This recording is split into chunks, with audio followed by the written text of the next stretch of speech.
Hey everybody, and welcome back to the channel. If you're getting the error where your Facebook session has expired and you are getting the error message on your screen, something like this, in today's video, we are going to guide you through the process to fix it. So without any delay, let's just dive right in and get started. So the thing we can do is we can start by updating up our Facebook application for that. So go to your device's app store for that. And from here, you can go over and got with the search and just go over and search for Facebook application.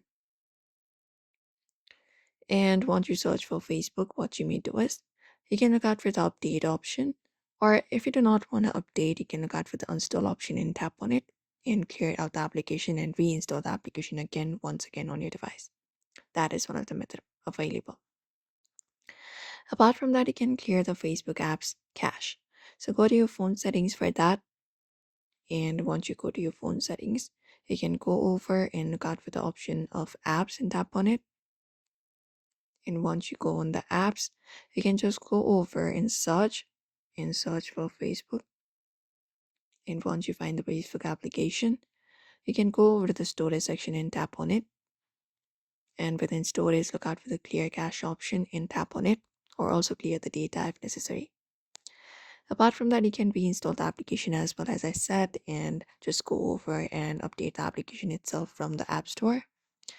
If not that, what we can do is we can just go over and check your device's date and time that they are set to be automatic.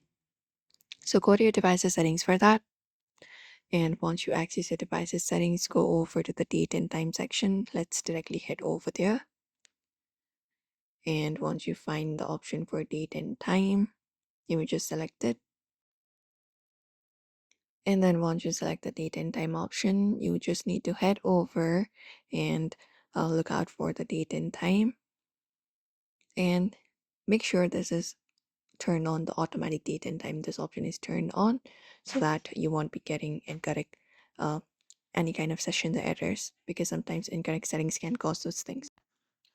And that's it. That should probably work for you. So you may head over and follow up this process for that. So do not forget to give this video a like and also subscribe for more tips and tutorials.